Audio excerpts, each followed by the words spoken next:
Hi friends, 4 പതിറ്റാണ്ടുകൾക്ക് ശേഷം കേരള കോൺഗ്രസുകൾ പരസ്പരം ഏറ്റുമുട്ടുന്ന കോട്ടയം. അതിനിടയിൽ കറുത്ത കുതിരയാകാൻ BJP BDJS സഖ്യം. BJPയുടെ മുഴുവൻ വോട്ടുകളും BDJS ലഭിക്കുമോ? എല്ലാം കൂടി ചേർന്ന് കുഴഞ്ഞു മറിയുന്ന കോട്ടയം രാഷ്ട്രീയം. കോട്ടയത്തിന്റെ മനസ്സ് നമുക്ക് കോട്ടയം നിവാസികളോട് തന്നെ ചോദിച്ചറിയാം.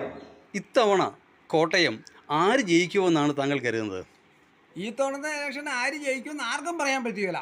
എന്തും സംഭവിക്കാവുന്ന അവസ്ഥ, പ്രവചനാതീതമാണ്. പ്രവചനമൊന്നുമില്ല. ആണോ? ഒരു പ്രവചനം ആരും പ്രവചിക്കണ്ട. Okay, thank you. കോട്ടയത്ത് ആര് ജയിക്കുമെന്നാണ് താങ്കൾ കരുതുന്നത്? ആര് ജയിക്കും ഇത്തവണ? ഒന്നാമത്തെ ഇലക്ഷന് ശ്രീ ഫ്രാൻസിസ് ജോർജ് കോട്ടയത്ത് നിന്ന് വൻ ഭൂരിപക്ഷത്തിൽ ജയിക്കും. ഇത്തവണ തുഷാർ വെള്ളാപ്പള്ളി ജയിക്കും. കോട്ടയത്ത് തീർച്ചയായും തോമസ് ചാഴികാടൻ ജയിക്കുമെന്ന് തന്നെയാണ് എൻ്റെ ഉറച്ച വിശ്വാസം. എന്താണ് അങ്ങനെ ചിന്തിക്കാൻ കാരണം?